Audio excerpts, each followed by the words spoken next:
Il y a une sociologue qui s'appelle Dominique Schnapper qui a expliqué qu'aujourd'hui, le camis et l'abaya, ce sont des outils utilisés par les associations islamistes pour tester la réponse et l'efficacité de nos institutions. Donc il ne faut rien lâcher, être d'une sévérité absolue dans ces questions-là.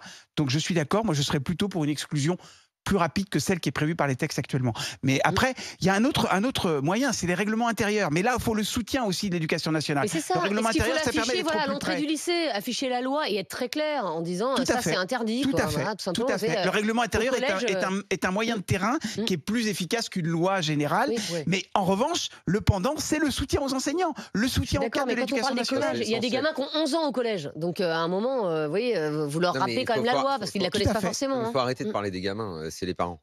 Et également, même l'utilisation du mot laïcité mis à toutes les sauces, c'est la même chose. Ça me fatigue en fait. Il faut juste parler de lutte contre l'extrémisme et l'extrémisme religieux et qui concerne 98 ou 19% une religion. Évidemment, à chaque fois, il ne faut surtout pas dire parce qu'on a peur. C'est dit même dans l'éducation nationale. Donc, dans la quasi-totalité des cas, ça concerne la religion musulmane. Le problème, il est identifié. Donc moi, je vais dans le sens de Thierry. Le dialogue, c'est une fois. La deuxième fois, c'est dehors, en dialoguant, en disant clairement, notre établissement ne laisse pas de place à cette expression religieuse qui est, en plus, on le sait, c'est de l'offensive. On le sait que c'est pas la défense d'une religion et tout, ça va bien plus loin. C'est de l'offensive. Oui, mais justement, aujourd'hui, il y a des influenceuses sur les réseaux sociaux qui sont payés pour envoyer les gens à la provocation. On est beaucoup trop naïfs face à ça. On est beaucoup trop naïfs face à ça.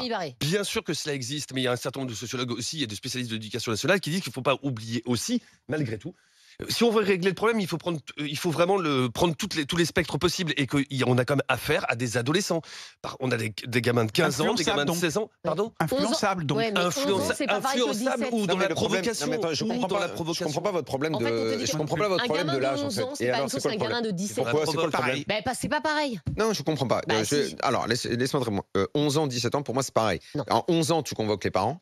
À 17, tu as peut-être plus de mal. À 11 ans, tu convoques les parents pour une première discussion. Notre établissement ne tolère pas ça. Le lendemain, il revient habillé ou il a la même expression, on va dire, religieuse.